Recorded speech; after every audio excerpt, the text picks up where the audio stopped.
जय हिंद। मैं सुनीता कुमारी आप सबका स्वागत करती हूँ आदर्श पूर्व IAS ग्रुप में। दोस्तों, मैं आपको UPRO ARO की होने वाली परीक्षा के लिए सामान्य हिंदी की एक सीरीज चला रही हूँ, जिसमें मैंने अभी तक विलोम शब्द करा चुकी हूँ और अभी जो मैं करा रही हूँ वो वाक्यांश के लिए एक शब्द। उसके लिए मैं आपको दिखा देती हूँ मैं कौन सी बुक से मैं आपके लिए करा रही हूँ। ये बुक है, इससे मैं आपके लिए सामान्य हिंदी की सीरीज चला रही हूँ। और हाँ, इसमें वही प्रश्न हैं जो किसी न किसी परीक्षा में पूछे गए क्वेश्चन हैं, जो कि एग्जाम के पॉइंट ऑफ व्यू से बहुत ज़्यादा इंपॉर्टेंट हो जाते हैं। चलिए अब स्टार्ट करते हैं। वाक्यांश के लिए एक शब्द। ये वह क्वेश्चन है जो किसी न किसी परीक्षा में पूछे गए क्वेश्चन है। चलिए अब वो क्वेश्चन करते हैं। मैं बता देती हूँ अभी जो क्वेश्चन करे हैं किन किन परीक्षाओं में पूछे गए हैं।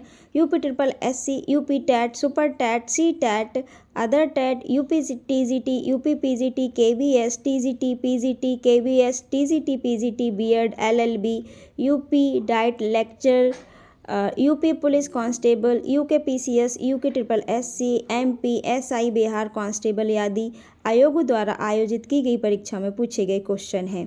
चलिए करते हैं। कंजूसी से धन व्यय करने वाले के लिए कृपण बोलते हैं। पर्वत की तलहटी के लिए एक शब्द होगा उपत्यका। किसी की सहायता करने वाले के लिए होगा सहायक। पीढ़ी दर पीढ़ी चले आने वाले के लिए होगा अन्व्याग। भला चाहने वाले के लिए होगा हितैषी। नेक्स्ट देखते हैं। अनिश्चित जीविका के लिए आकाशवृत्ति होता है। ऐसा कवि जो तत्काल रचना करता हो उसे आशु कवि बोलते हैं। धतो अर्थात जीवों द्वारा होने वाला दुख यानी आदि भौतिक होता है। जिस पर उपकार किया गया उसे उपकृत बोलते हैं। जिसका संबंध इतिहास से हो उसे ऐतिहासिक बोलते हैं। किए हुए उपकार को मानने वाला कृतज्ञ होता है। जिसे ये ना जान पड़ता हो कि क्या करूँ और क्या ना करूँ का अर्थ होगा किंकर्तव्य विमूढ़।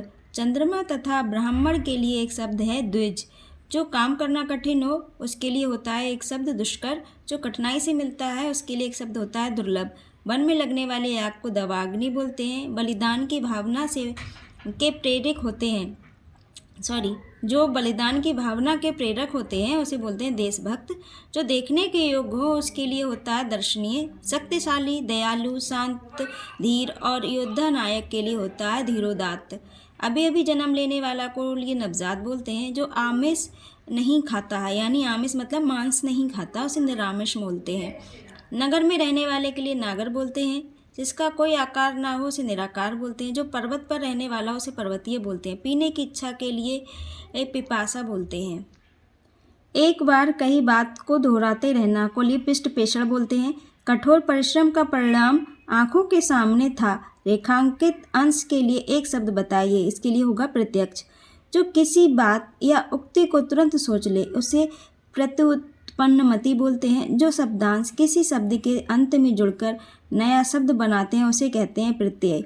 निश्चित रूप से घटित होने वाले के लिए भवतव्य बोलते हैं। जो कम खर्च करता हो उसे मितव्ययी बोलते हैं। जो बहुत मंद गति से कार्य करता हो उसे मंथर बोलते हैं। जो युद्ध में स्थिर है उसे युधिष्ठिर बोलते हैं। जो शब्द जो प्राकृतिक प्रत्यय अथवा दूसरे शब्दों के योग से बने हो कहलाते हैं उसे यौगिक बोलते हैं। जो बहुत बोलता हो उसे वाचाल बोलते हैं। वीर पुत्र को जन्म देने वाली वीर प्रशु होती है। वह नायिका जो अपने पति के परदेश में रहने के कारण दुखी हो वह होती है वियोगिनी या विरहिणी। वाक्य खंडों को अलग अलग करके उनका संबंध बताने के लिए वाक्य विग्रह बोलते हैं। जो व्याकरण अच्छी तरह जानता है उसे व्याकरण बोलते हैं। पश्चिम और उत्तर दशाओं के मध्यस्थ कोण को वायव्य बोलते हैं। उचित अनुचित का ज्ञान रखने वाले को विवेकी बोलते हैं। माँ सोने के गहने बनाने वाले के पास गई। रेखांकित अंश के लिए एक शब्द बताइए। इसे सुनार बोलते हैं। देखिए, इसे वाक्य में प्रयोग करके बताया गया। इस तरह से भी क्वेश्चन को पूछा जा सकता है, यानी ये पूछा ही गया क्वेश्चन है। किसी साहित्यिक कृति की समालोचना करने वाले के लिए समीक्षक बोलते हैं। जो पसीने से उत्पन्न हो उसे स्वेदज बोलते हैं। सुंदर मुख वाली महिला के लिए सुमुखी होती है। अपना मंतव्य साधने वाले के लिए स्वार्थी बोलते हैं। जो अपने कर्तव्य का निश्चय ना कर सके उसे किंकर्तव्य विमूढ़ बोलते हैं। सारी पृथ्वी के राजा के लिए चक्रवर्ती बोलते हैं। वह स्त्री जो पति द्वारा छोड़ दी गई हो उसे परित्यक्ता बोलते हैं। जो सिद्ध या पूरा किया जा सके उसे साध्य बोलते हैं।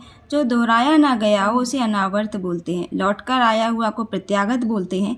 समस्त पृथ्वी से संबंध रखने वाले के लिए सार्वभौमिक बोलते हैं।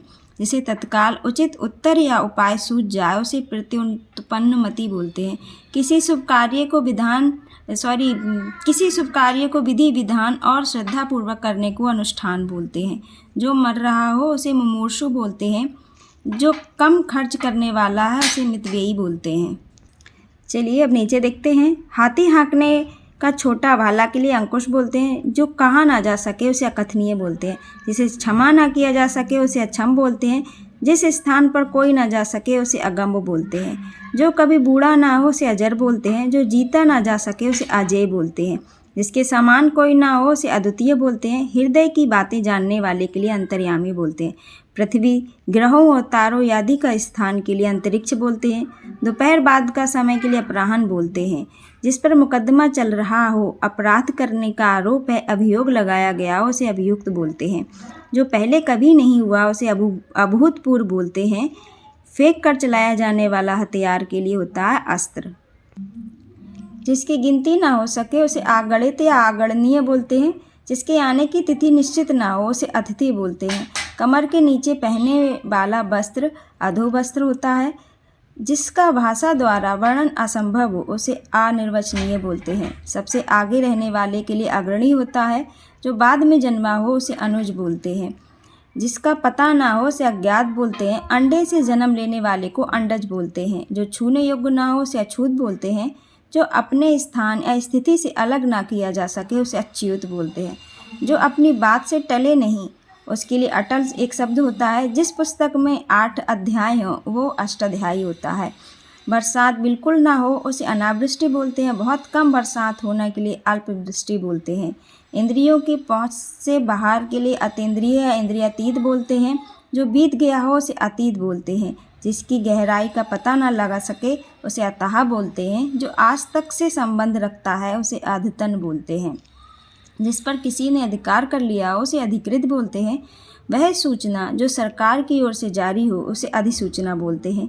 विधायिका द्वारा स्वीकृति नियम के लिए अधिनियम होता है। दोस्तों, अगर अभी तक आपने हमारा चैनल सब्सक्राइब नहीं किया है तो सब्सक्राइब कर लीजिए। अगर ये वीडियो आपने लाइक नहीं की है तो लाइक कर दीजिए, क्योंकि आपके लाइक से ही हमें मोटिवेशन मिलेगा, तभी मैं आगे की वीडियो बनाने के लिए मोटिवेट होंगी।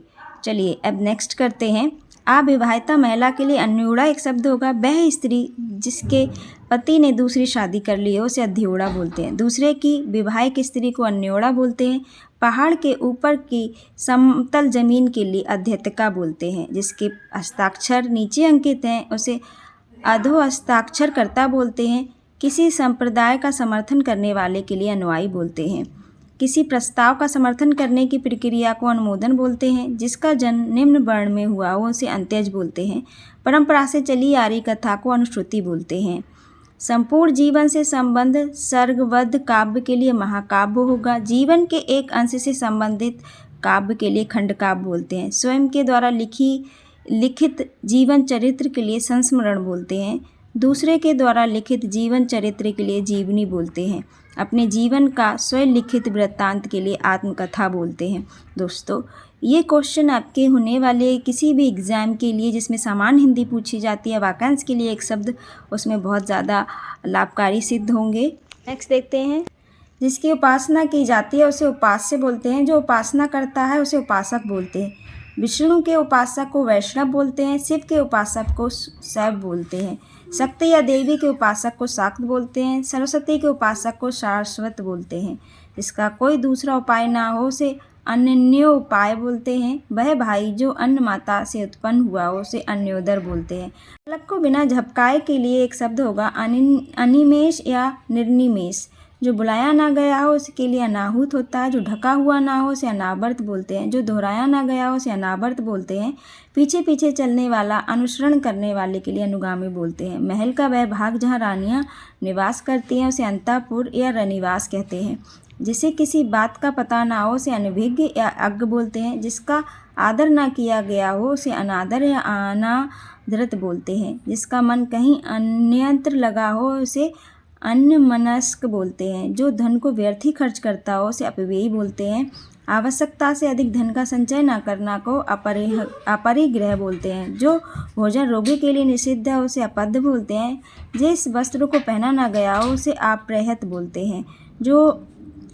ना जोता गया खेत के लिए अप्रहत होता है। जो बिन मांगे मिल जाए उसे अयाचित बोलते हैं। जो कम बोलता हो उसे अल्पभाषी या मितभाषी बोलते हैं। जो बिना वेतन के कार्य करता हो उसे अवैतनिक बोलते हैं। जो व्यक्ति विदेश में रहता हो उसे अप्रवासी बोलते हैं। जो सहनशील ना हो उसके लिए एक शब्द होगा असहिष्णु। जिसका दमन ना किया जा सके उसे अदम्भ बोलते हैं। जिसका स्पर्श करना वर्जित हो उसे अस्पर्श बोलते हैं। जो रचना अन्य भाषा की अनुवाद हो उसे अनुदित बोलते हैं। जिसके पास कुछ ना हो अर्थात दरिद्र हो उसे अकिंचन बोलते हैं। जो सुना हुआ ना हो उसे अश्रव्य बोलते हैं। जो साधा ना जा सके उसे असाध्य बोलते हैं। जो चीज़ें संसार में ना हो उसे अलौकिक बोलते हैं। जो ब्रह्म संसार के ज्ञान से अनभिज्ञ हो उसे अलौकिक बोलते हैं। जिसे लांघा ना जा सके उसे उल्लंघनीय बोलते हैं। लाल कमल को कोकनद, सफ़ेद कमल को पुंडरीक, कमल की डंडी को मृणाल या कमल नाल बोलते हैं। तालाब में खिला हुआ कमल को सरजेस या सरोज बोलते हैं। रात को खिलने वाला श्वेत कमल को कुमुद बोलते हैं। जिसकी तुलना ना हो सके उसे अतुलनीय बोलते हैं। जिसकी सबसे पहले गणना की जाए उसे अग्रगण बोलते हैं। सभी जातियों से संबंध रखने वाले के लिए अंतर्जातीय शब्द होता है। जिसका खंडन ना किया जा सके उसे अखंडनीय बोलते हैं। जिसका चिंतन ना किया जा सके उसे अचिंत्य बोलते हैं। को त्यागा ना जा सके उसे अत्याज बोलते हैं। वास्तविक मूल्य से अधिक लिया जाने वाला मूल्य अधिमूल्य होता है। मूल कथा में आने वाला प्रसंग लघु कथा यानी अंता कथा बोलते हैं। जिसका विरोध ना हुआ हो या ना हो सके उसके लिए अनुरुद्ध या विरोधी होता है। जो अनुग्रह कृपा से युक्त हो उसे अनुग्रहित बोलते हैं। जिस पर आक्रमण ना किया गया उसे अनाक्रांत बोलते हैं। अनुकरण करने योग्य के लिए अनुकरणीय बोलते हैं। जो प्रमाण से सिद्ध ना हो सके उसे अप्रमेय बोलते हैं। किसी बात को प्राप्त करने की तीव्र इच्छा के लिए अभिप्सा बोलते हैं। जो साहित्य व कला आदि में रस ना ले उसे अर्शिक बोलते हैं। जो वध करने योग्य ना हो उसे अवध्य बोलते हैं। जो स्त्री सूर्य भी ना देख पाती हो उसे असूर्य पश्या बोलते हैं। जो शोक करने योग्य नहीं हो उसे अशोक बोलते हैं। जो मृत्यु के समीप हो उसे आसन्न मृत्यु बोलते हैं। वह स्त्री जिसका पति परदेश से लौटा हो उसे आगत पतिका बोलते हैं। जिसकी भुजाएं घुटनों तक लंबी हो उसे अजान बाहु बोलते हैं। भुजाएं घुटनों तक लंबी हो उसे अजान बाहु बोलते हैं। मृत्यु पर्यंत के लिए आमरण बोलते हैं। आप अपनी प्रशंसा स्वयं करने वाले के लिए आत्मश्लाघी बोलते हैं। ईश्वर में विश्वास रखने वाले के लिए आस्तिक शब्द एक होता है। शीघ्र प्रसन्न होने वाले के लिए आशुतोष बोलते हैं। विदेश से देश में माल मंगाने के लिए आयात बोलते हैं। सिर से पांव तक के लिए अपाद मस्तक एक शब्द होता है।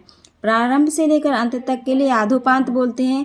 जो अतिथि का सत्कार करता है उसे आतिथेय या मेजबान बोलते हैं। दूसरे के हित में अपना जीवन त्याग देने के लिए आत्मोत्सर्ग बोलते हैं।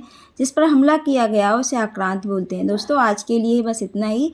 आगे के लिए मैं नेक्स्ट वीडियो में ऐड करूँगी। और आपको हमारे वीडियो कैसा लग रहा है अपना बहुमूल्य सुझाव देके हमें अवश्य बताएं। और हाँ, अगर आपने अभी तक हमारा चैनल सब्सक्राइब नहीं किया है तो सब्सक्राइब कर लें और लाइक ज़रूर करें। धन्यवाद।